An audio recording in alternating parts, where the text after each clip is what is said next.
कुटज में निहित मूल भाव। कुटज आचार्य हजारी प्रसाद द्विवेदी जी का एक बहुचर्चित ललित निबंध है। आचार्य द्विवेदी हिंदी साहित्य जगत के सुविख्यात आलोचक, निबंधकार, उपन्यासकार माने जाते हैं। इनकी मुख्य रचनाएं सुर साहित्य, वाणभट्ट की आत्मकथा, कबीर, अनामदास का पोथा, पुनर्नवा, अशोक के फूल, हिंदी साहित्य की भूमिका, हिंदी साहित्य का आदिकाल, नाथ संप्रदाय, पृथ्वीराज रासो आदि हैं। निबंध, कहानी, उपन्यास, आलोचना विषयों पर इनकी अच्छी पकड़ है। द्विवेदी जी का हिंदी निबंध और आलोचनात्मक क्षेत्र में महत्वपूर्ण स्थान है। उनके निबंध हिंदी निबंध साहित्य की मूल्यवान उपलब्धि है। द्विवेदी जी के व्यक्तित्व में विद्वता और सरसता का, पांडित्य और विदग्धता का, गंभीरता और विनोदमयता का, प्राचीनता और नवीनता का जो अद्भुत संयोग मिलता है वह अन्यत्र दुर्लभ है। कुटज द्विवेदी जी के आत्मपरक या व्यक्ति व्यंजक निबंधों का प्रतिनिधित्व करता है।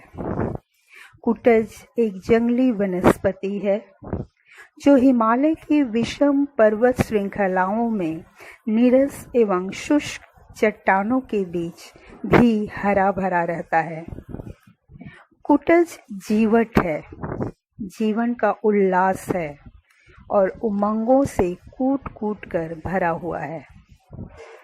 द्विवेदी जी ने कुटज की अपराजेयता और जिजीविषा के माध्यम से जीवन धर्मिता को बचाए रखने का संदेश दिया है। अनुभव का सत्य कैसे आसपास के परिवेश से जुड़ जाता है और उसकी जड़ें कितनी गहरी हैं, इन सभी बिंदुओं को द्विवेदी जी कुटज के बहाने अपनी फक्कड़ाना और गद्य शैली में टटोलते हैं। उनके जीवन के संघर्ष की अभिव्यक्ति तथा उसकी पीड़ा कुटज में सहज ही देखी जा सकती है।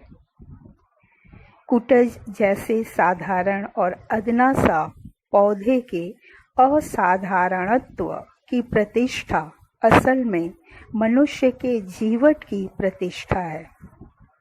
कुटज शब्द की व्युत्पत्ति, उसका भारतीय साहित्य और संस्कृति में उल्लेख, उसके प्रति उपेक्षा भाव और विषम व विपरीत परिस्थितियों में उसकी फक्कड़ाना मस्ती वस्तुतः द्विवेदी जी के जीवन के कई पहलुओं की ओर संकेत करते हैं। कुटज में न विशेष सौंदर्य है, न सुगंध है, फिर भी लेखक ने उसमें मानव के लिए एक संदेश पाया है।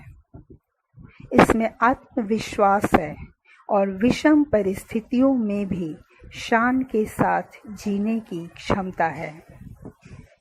वह समान भाव से सभी परिस्थितियों को स्वीकारता है।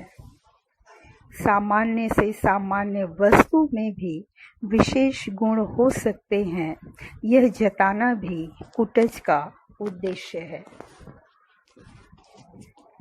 कुटज का मूल सार यही है कि यह अपने आप में भारतीय चिंतन का सिद्ध रूप है। यह सिद्ध रूप अपने मन को वश में कर लेने पर ही प्राप्त होता है।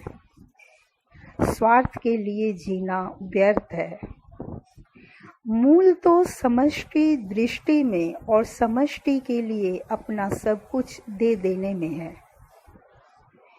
कुटज के बहाने द्विवेदी जी ने मानव प्रकृति और मानव धर्म के ऐसे पहलुओं पर प्रकाश डाला है जिनका मानव सभ्यता और संस्कृति के विकास में केंद्रीय महत्व है। द्विवेदी जी मानवतावादी लेखक थे। वे जीवन में संघर्ष और प्रेम दोनों को समान महत्व देते थे।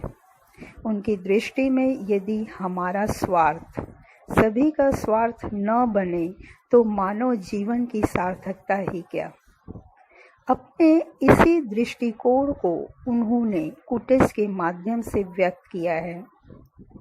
कुटेज एक अल्प परिचित प्रकृति का रूप, लेकिन जो किसी यश और अर्थ की कामना के बिना, किसी के आगे नतमस्तक हुए बिना अपने जीवन के लिए रस ग्रहण करता है, और इस संघर्षमय जीवन से जो सौंदर्य वह सृष्टि को प्रदान करता है, उसका महत्व क्या शब्दों में बयान किया जा सकता है।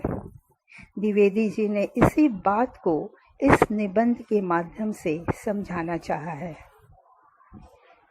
ललित निबंध के रूप में भी अगर देखा जाए तो कुटेज एक उत्कृष्ट निबंध है।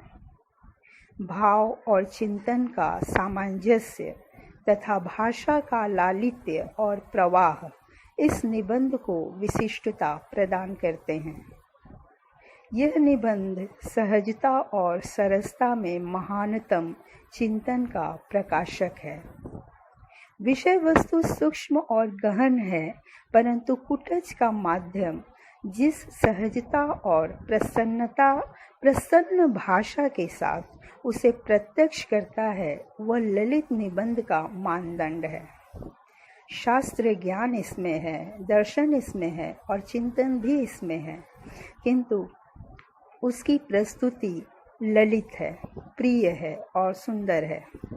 इसमें प्रकृति भी है और पुरुष भी है, दोनों का लीला भाव भी है। हिंदी ललित निबंधों के क्षेत्र में कुटेज अद्वितीय है। कुटेज को पढ़ते हुए ऐसा लगता है कि हम एक पहाड़ी पौधे के बारे में, उसके इतिहास, उसका परिवेश, उसकी प्रकृति, सबके बारे में जानकारी हासिल कर रहे हैं। निश्चित रूप से ये सारी बातें इस निबंध में हैं, लेकिन इन बातों को द्विवेदी जी ने इस ढंग से कहा है कि इनका अर्थ सिर्फ कुटेज तक ही सीमित नहीं रहता, बल्कि पूरी मानव जाति तक संप्रेषित होता है।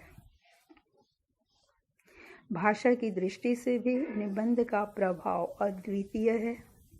भाषा के कारण इस निबंध में न तो कहीं वैचारिक बोझिलता है, न भावात्मक ऊहापोह। भाषा प्रयोग में द्विवेदी जी के पांडित्य का भी प्रमाण मिलता है, लेकिन वह हमें कहीं आतंकित नहीं करता, बल्कि हमारे ज्ञान भंडार को और अधिक समृद्ध करता है। अतः कुटेज की भाषा विचारों और भावों के अनुरूप प्रवाहमयी सहज भाषा है। अंत में कुटेज के माध्यम से द्विवेदी जी यही कहना चाहते हैं कि कुटेज मिथ्याचारों से मुक्त है। आज के इस संसार में व्यक्ति न किसी का उपकार कर सकता है, न अपकार। मनुष्य केवल जी रहा है। यह जीवन जीना इतिहास विधाता की इच्छा और योजना के अनुसार है। मनुष्य के द्वारा किसी को न सुख पहुंचाया जा सकता है, न दुख। सुख पहुंच जाए यह अच्छी बात है, इस पर अभिमान नहीं करना चाहिए। सुखी वह है जिसका मन वश में है, और दुखी वह है जिसका अपने मन पर वश नहीं है। सुख और दुख तो मन के विकल्प हैं। जिसका मन वश में नहीं है वही धोखा देता है। कुटेज इन सभी से मुक्त है। इसी कारण द्विवेदी जी कुटेज को प्रतीक के रूप में उपस्थित करते हैं और कहते हैं कुटेज वैरागी है। राजा जनक की तरह संसार में रहकर संपूर्ण भोगों को भोग कर भी उनसे मुक्त है। कुटेज अपने मन पर सवारी करता है, मन को अपने पर सवार नहीं होने देता।